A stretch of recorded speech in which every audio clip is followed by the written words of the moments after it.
Alright, this is Jerry Diamond. Good morning, afternoon, or evening, YouTubers, wherever you are around the planet.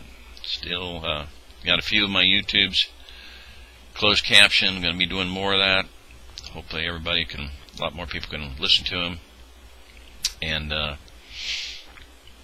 so, I'm going to say ARC date 2015-1-9. And I'm going to go ahead and read Chapter 21. Hopefully I'll get through it. After Hans was taken away, Gretchen was torn by indecision. A part of her wanted nothing so much as to accompany her brother wherever the strangers were taking him, but she still had the rest of her family to look after. They would be relying on her as always. The boy made the decision for her. His eyes, rather. She decided she would trust those eyes again. The boy was not showing any sign that he wanted to leave her. Quite the opposite. Everything in his posture indicated a kind of shy, uncertain, hesitant possessiveness. Gretchen spent a minute or two thinking about that possessiveness before she made her decision. The decision came easily enough.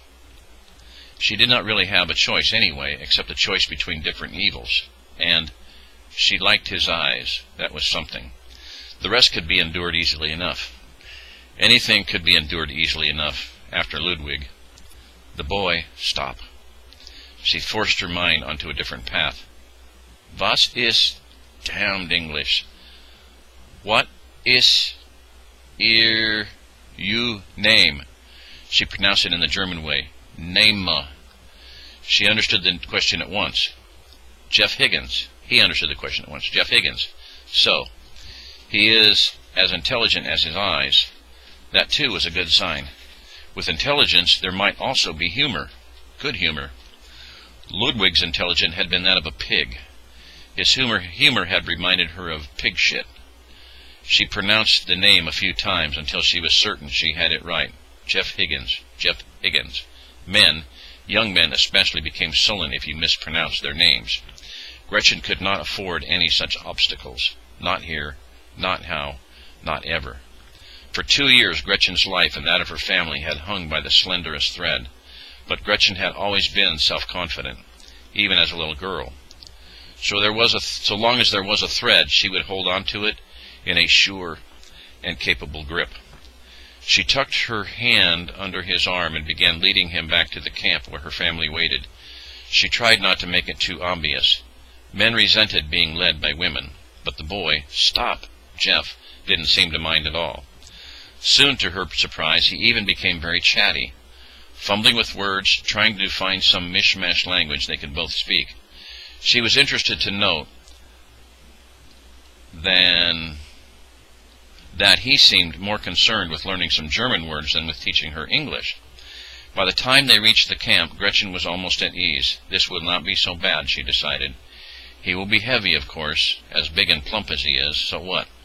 Ludwig was like an ox. Then, shouting and threading their way through the chaos of the camp, the people were no longer shrieking with fear, but they were still very confused. 3 boys came running up. Young men. Stupid woman. Not boys. Gretchen recognized them. They were the 3 young men who had been with Jeff and had stood by his side when he confronted the Protestant mercenaries. As soon as they arrived, Jeff and his friends began bantering. Gretchen could not follow the conversation, except a few words here and there, but she quickly understood the heart of it. They were teasing him about his new woman, and he was responding. She relaxed still further. The teasing was gay, not coarse, almost innocent in a way, and Jeff's response was shy, uncertain, fumbling and awkward and embarrassed, but most of all proud. Very, very proud. Gretchen studied that pride, what she could sense of it under the unknown words.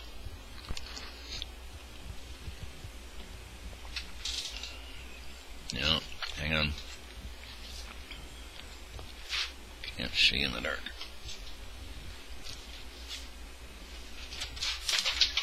Knock stuff off. Alright. Hey, I'm reading without glasses.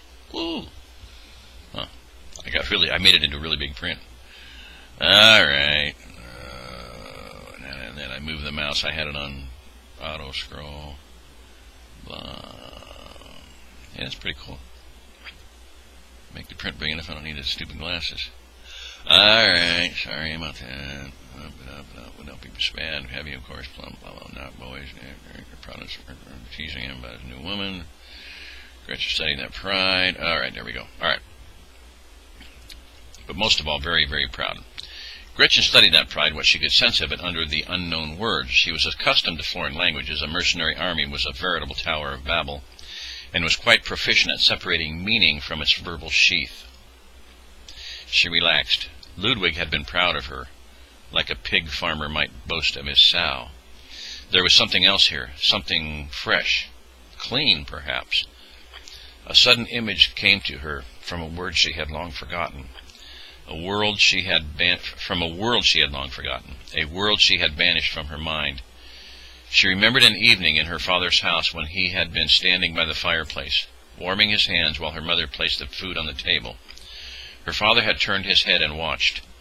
Gretchen had been 16 years old. Only 4 years ago, she realized, a lifetime ago. Pride in her father's eyes, clear, shining, healthy eyes, full of possessiveness. A possessiveness so gentle and so warm that it had seemed to light the house more than the flames themselves. To her shock, right. Have to forgive me. I'm trying to buck up and read this without. To her shock, Gretchen found herself bursting into tears. Trembling like a leaf, she fought desperately for control. Stop. He will be annoyed. Men do not like. Arms came around her, drawing her close.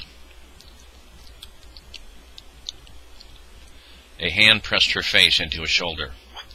Like a child, unthinking, she wrapped her arms around the body and squeezed it tight. She sobbed and sobbed and sobbed, feeling all the while the muscle under the fat and the bone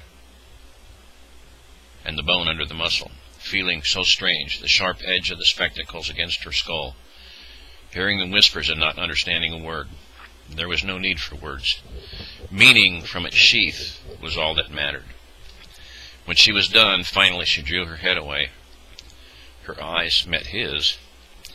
Light brown, light green. Not bad at all. Not so bad at all.